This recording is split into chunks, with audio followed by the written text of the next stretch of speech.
Isang bulan na mo ron chumena matagni ko ni rongo ni bibo ko matagni ke misa po. Niya na isang bulan na sero ko ni sana. Chumena kino na mo ron chumay. Tu na sile. Isang bulan, oyo Mr. Ben. Kela po? Na magkikira ni bibo mataka mo ni chikira mo ron buka may na ono kinadiwa na Bula FM. Ang pala sile.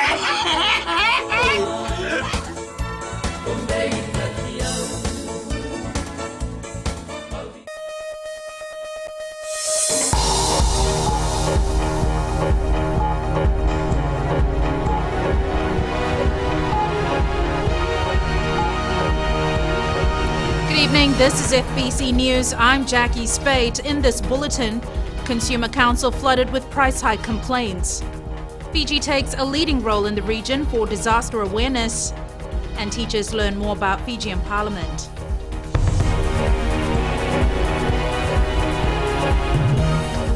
The Consumer Council of Fiji is urging traders to be ethical following the 2016 national budget announcement last Friday. Shireen Lata now joins us live. Shireen, I believe there are a number of concerns that have been raised about price increases. Yes, Jackie, Consumer Council Chief Executive Premila Kumar says they have been receiving complaints that some traders are increasing the price of old stock when the increase is only due on new stock purchased after the budget announcement. There's also been some confusion, and we spoke to Kumar earlier today to clarify matters. Jackie. The Consumer Council's telephone lines have been abuzz since morning, with consumers expressing concern over what they described as overnight price hike of certain goods, particularly cigarettes, liquor and sugar-sweetened drinks, following the budget announcement. They've been calling from rural areas, mainly outer islands as well, rural areas, and even some urban centres. And peri-urban centres, they're saying that this shop is doing this, that shop is doing that, and it will continue. Kumar says there were even complaints against some prominent supermarkets as well. From the council's perspective, for us, it's hard to believe that each and every shop in this country has got new stock, and therefore they're applying the new price. It's just impossible. According to the council, if retailers are selling their products from their old stock purchased before the budget announcement November 6th, then it must be sold at the old retail price because the duty was already paid. This is unacceptable behavior. And all the good intentions of the government is wasted because public, they don't benefit from this. Meanwhile, the 9% value-added tax does not come into effect until 1st January 2016. Shireen Lata, FBC News. Fiji is taking a leading role in the region for disaster awareness. Permanent Secretary for Natural Disaster Management, Setere Kitale, today launched the Disaster Awareness Advocacy Campaign, which will run for the next 6 months. Savara Tambua has more. Government has increased its budget allocation for natural disasters due to the numerous projects proposed to assist in combating disasters. Experts say natural disasters do not only affect the physical landscape, but also the Fijian economy. The El Nino currently affecting the country has resulted in a meteorological drought with dry spells affecting the country, impacting most of the northern western divisions and some maritime communities. It also affects some major sectors of our economy, including agriculture, education and critical utilities like water and power supply. Tale says the campaign will be conducted nationwide with the help of government officers in the 4 divisions. I would like to reiterate the need to prepare and be aware of the disasters that can affect us. This means a loss for us, for our safety and security, inclusive of our home, communities, work, whoever and wherever we are in Fiji. Do not forget our traditional coping mechanisms passed down from various generations from our forefathers. Blend this with modern technology and processes to make us better prepared. The theme for this year's media awareness campaign, Knowledge for Life, is adapted to suit local context, with advocacy messages focusing on drought, cyclone and flood preparedness. Sabera Tambua, FBC News. Police Commissioner Major General Ben Hunewald has been briefed on major cases reported in the Western Division. The Commissioner has instructed investigators to liaise with the family of the 7-year-old who was allegedly raped in Lautoka and offer professional counselling. No arrests have been made in regard to the alleged rape as yet. Hunewald is urging the public with information to call Crime Stoppers on 919. Meanwhile, the 2 youths aged 16 and 17 who are alleged to have been involved in the death of a 29-year-old mechanic are still being questioned. And in relation to the alleged murder of a 14-year-old girl in Kulukulu, Singatoka, allegedly after a beating, 2 suspects remain in custody. A woman in custody in her late 20s has been questioned at the Singatoka police station, while the other is admitted at the Lautoka police hospital, and has not yet been questioned. Teachers from Nausori, Suva and Naitasiri are meeting in the capital for 2 days to discuss ideas on how best they can educate school students about Parliament. We now cross live to our reporter Ellen Stolz, who is outside Parliament. So Ellen, tell us, what is this initiative all about? Yes, Jackie, 14 teachers, 5 members of the Education Office and 3 members of the Civic Education and Media Unit have come together to try and find an effective approach to media education on Parliament. Now, this is all in a bid to better equip our teachers to be able to impart knowledge to students regarding the role of the Fijian Parliament. Jackie. Manager Civic Education Vatimosi Ndilai Lovu says they are looking at how teachers can best approach teaching Parliament education because it is a new topic in schools following the change of the Constitution. I believe out of this workshop it will help the parliamentary educators to develop education resources and programs for the different levels and strengths and perspectives that they teach in school. It's already in the school curriculum. There's a matter of bringing up new new perspectives. Delai Lovu says education officers are also part of the workshop, as it will help them when they are reviewing the curriculum. Speaker of Parliament Dr. Chikuluveni says while visiting schools, they noticed that a lot of students were curious and many unaware of the procedures that take place in Parliament. So they have to understand what happens in Parliament so that they know when they're watching, and there's a lot of arguments and happening in Parliament, it really reflects a healthy debate in Parliament rather than just purely opposing each other. So it's very important that we take Parliament to the people so they understand the procedures that happens in Parliament. History teacher Serawaya Lee says the workshop is beneficial. And also in history they do study about the types of government. So with this workshop it will help us to elaborate on all the different parts and components of parliamentary. The 2-day workshop comes to an end tomorrow. Ellen Stolz, FBC News. The Fijian Elections Office will be reviewing its guidelines and policies in 2016. Supervisor of Elections Mohammed Saneem says this is to make the 2018 elections more efficient and more awareness created in the country. Savara Tamboa has more. The Fijian Elections Office will ensure process pertaining election becomes more efficient in 2018. Supervisor of Elections Mohammed Saneem says more workshops and training will be conducted not only for his office but for the people of Fiji. We're also targeting a different manner in which we will be doing community awareness, and there is a segment in the budget for that to allow us to implement a very light phase of community awareness, and we will be releasing more details as we get into 2016 about this. But the budget that we've requested for is based on our plan, and the plan is for 5 years, and it's a long-term plan. Saneem says they will also continue with the voter registration in 2016. We're more interested in getting all our manuals and our procedures ready, and that will take a little bit of time internally. It will take a lot of expertise as well. We will also be doing voter registration continuous in schools to capture the 18-year-olds, and some improvements to the voter registration system to allow citizens to easily check whether their card is still valid or not. The Fijian Elections Office has been allocated a sum of $6.4 million in the 2016 budget. Savera Tambua, FBC News. Coming up, elderly get into the Diwali spirit.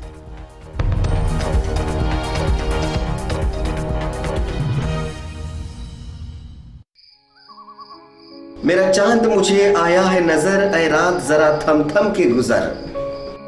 छाया है नशा मेरे आंखों पर, ऐ रात जरा थम थम के गुजर। रह जाए ना प्यासा मेरा प्यार, मेरे बाहों में भर दे मेरा यार, ऐ रात जरा थम थम के गुजर, ऐ रात जरा थम थम के गुजर। है दोस्तों, मैं हूं जितेन शांडिल। आप रात के बाद हमारे साथ अब रफ्तार प्रोग्राम में 3 से लेकर रात 7 के बीच शामिल हो सकते हैं। मिर्ची FM, it's hot.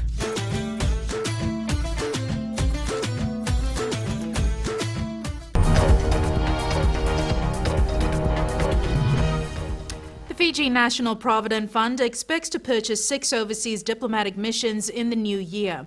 FNPF Board Chairman Ajit Korogora says they are looking at properties in London and Brussels, with at least $30 million being allocated for this buyout. Maggie Boyle tells us more.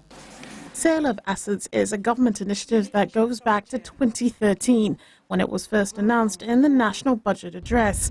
While the initiative has been slow to take off, 2016 is expected to change all that. I think about 6 properties we can actually purchase. So that's why it's taken time. But from FNPF end, it's an opportunity for us to legally own property outside the country. So from a member's point of view, people like you should be happy about it, because you will actually own a property, a share of a property in London. Fiji National Provident Fund Board Chair Ajit Korogora says the re-evaluation of the properties will be completed by next month, before negotiations on rentals begin.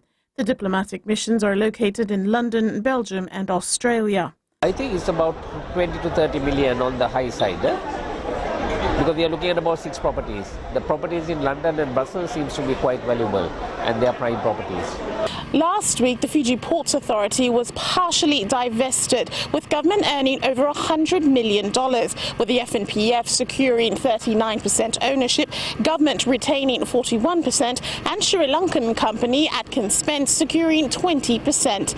Maggie Boyle, FBC News. Attorney General Ayo Said Qayyum says they hope to have the digital television live along the Nausori Lami corridor by the end of the year. Said Qayyum says the sets of boxes for digital reception are being purchased and the testing is underway. He says one of the directors of International Telecommunications Union was in the country over the weekend to look at the project, and also tests have been done so far. The set of boxes that enable normal TVs to receive digital are being bought to be given to people with low income. $2 million has been allotted for the purchase of digital set boxes in next year's budget. Diwali is not only the festival of lights, but also gives everyone an opportunity to value, respect and love for the elderly. This was the message from the Minister for Women, Children and Poverty Alleviation, Rosie Akbar, at the MGM Primary School today, as she celebrated Diwali with the guests, school students and 10 senior citizens from the Samambula Old People's Home.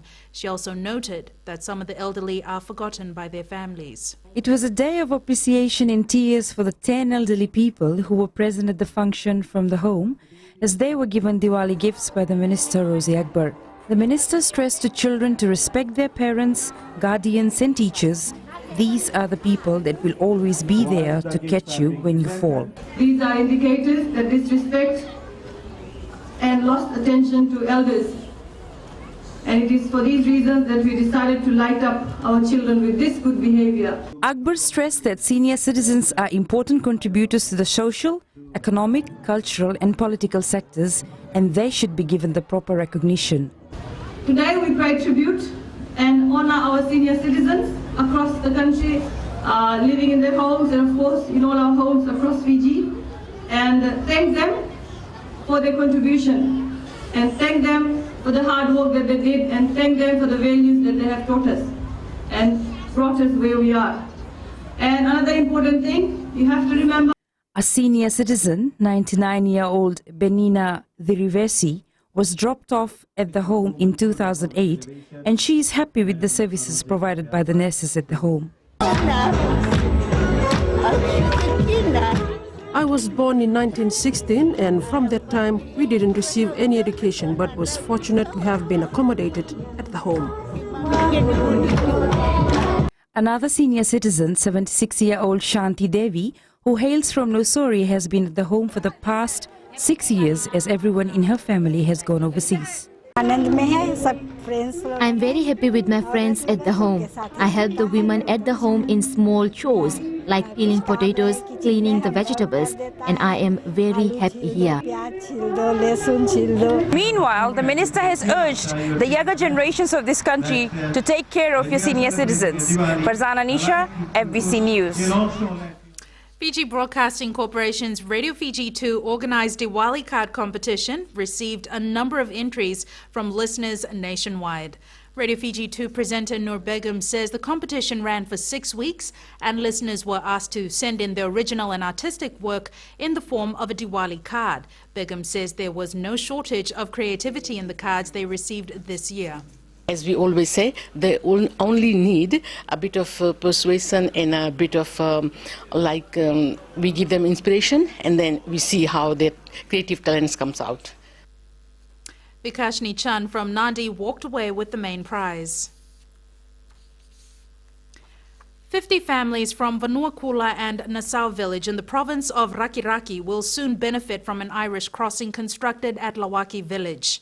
The crossing, 41 metres in length, 4.8 metres wide and 1.5 metres high, was built by Fulton Hogan Highways. Previously, villagers crossed the river by making a natural bridge with huge rocks, which at times was dangerous and posed many problems. This new crossing will mean farmers, school children and villagers in the area will now be safer when they cross over the swiftly moving waters. And on that note, it's sports now with Jamie. Thank you, Jackie, and good evening. Coming up in sports. FSNOC grateful for budget allocation but will still need funding for Rio Olympics. And Nandi primary athletics team go through stringent selection process ahead of 2015 Chao Games. This and more after the break.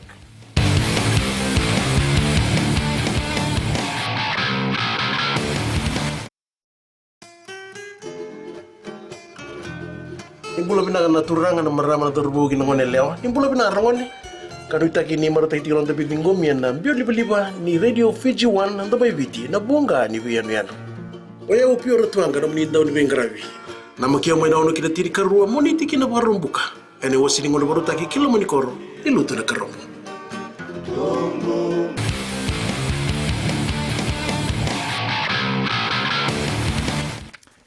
The Fiji Association of Sports and National Olympic Committee is looking at other avenues to seek additional funding for the Olympic Games next year. FSNOC President Joe Roden says despite the support from government following the 2016 National Budget Address, it only covers 3/4 of its projected budget for the meet in Brazil. Tsale Ndadakadaka has more. Fiji is expected to send its largest contingent ever to an Olympic Games to Rio de Janeiro. Government has allocated $5.4 million given for all overseas tours next year, including the Rio Games. I think that is a really good gesture because it shows again that sports plays an important part in Fiji. And also, when you look at Rio, Rio is a new market for Fiji. And the Olympic Games is the best way to showcase Fiji. FSNOC will now turn to alternative sources for additional support.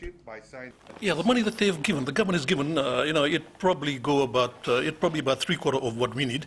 We will still look at our traditional sponsors to try and come up with the shortfall that we have. We are working on that. We're going to present to them a proposal to all our sponsors to come on board to be part of the sponsors for the Olympic Games next year. So far, only the Fiji 7 side and the national under-23 football side have booked a ticket to Rio, with that figure to possibly grow. Meanwhile, the Oceania 7's tournament will be held on Saturday and Sunday in Auckland, and you can watch it live on FBCTV. The Waimaro side from Singatoka defeated 4R Electric Men in Black 3-1 to win the Island Pacific Apparel Futsal Tournament final at Nandi Muslim College yesterday. Waimaro forward and Naranga District Rep Anish Kem scooped the Golden Boot and Most Valuable Player awards for scoring 10 goals throughout the two-day tournament. Waimaro collected $1,100 as champions, while 4R Electric Men in Black earned $350 as runners-up. The Nandi Primary Schools Athletics Association has arranged for one more trial to select the best athletes for various events at the Chao Games later this month. Josephine Navula joins us live now from our West studio. Josephine, what's the latest from the Nandi Athletics squad? Jamie, the Nandi Primary School's athletics squad has shifted preparations to another level. They've had 2 trials in the past 2 weeks with the Lotoka athletics squad, and coaches are impressed with the progress shown by the students. We caught up with the athletes today on their chances at the much anticipated event.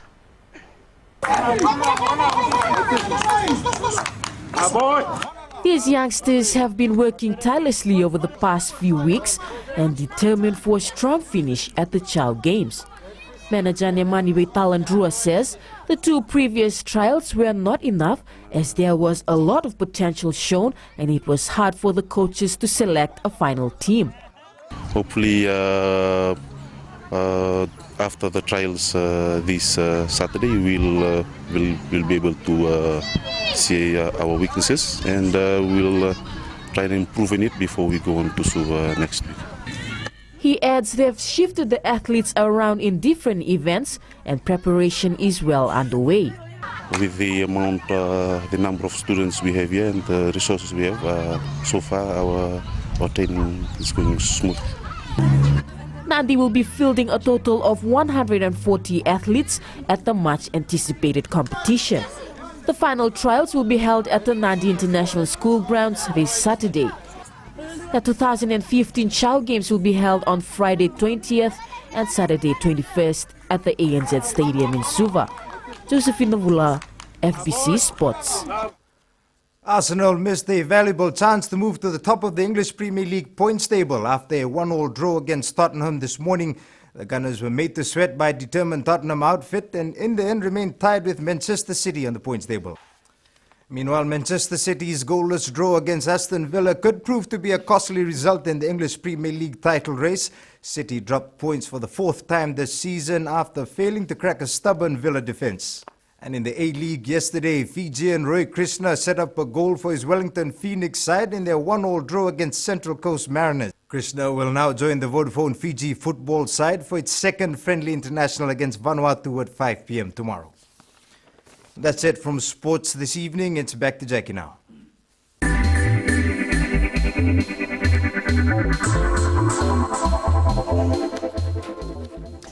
Tax benefits provided for hotel construction, which existed 4 decades ago, has been scrapped under the 2016 budget. The short-life investment package, which provided tax holidays to hoteliers, meant millions of dollars in lost revenue for the government. The short-life investment package, or SLIP, grants the hotel industry certain tax holidays of 10 years for investment of $7 million or more. Finance Minister Ayaz Sayed Kayum says this may well have been a valuable program when Fiji was trying to build its tourism industry, but it has outlived its usefulness. Now, normally you give those types of concessions to a sector that is developing. You know, you look after it. You say, okay guys, let's come and invest in this area. But those concessions actually have been existing since the 1960s. The tourism sector in Fiji now is a very mature sector. So we're saying, okay, we've helped you now, then let's reduce the concessions you get. But for new hotels, we've ring-fenced it and said, okay, you'll get these types of concessions. Sayed Kayum says FERCA reports estimate revenue of the entire hotel industry stood at $830 million last year, but government received only $8.5 million in income tax. All SLIP applications from now until 31st December 2016 will be processed under existing SLIP framework, but will change thereafter. Meanwhile, government's new tax-free zones include Rewa Bridge through to Talevu, Raki and to Matawalu in Ba. This has been done to attract more investment. When you have less economic activity, people from those areas will want to migrate to where there is economic activity. And that puts pressure on urban centers, etc. So people, if they don't find jobs in Levu, they'll come to Vitilevu. So they'll won't find land, they'll live as squatters. That's what we don't want. Parliamentary debate on the 2016 budget will begin from Monday week. Ritika Pratap, FBC News.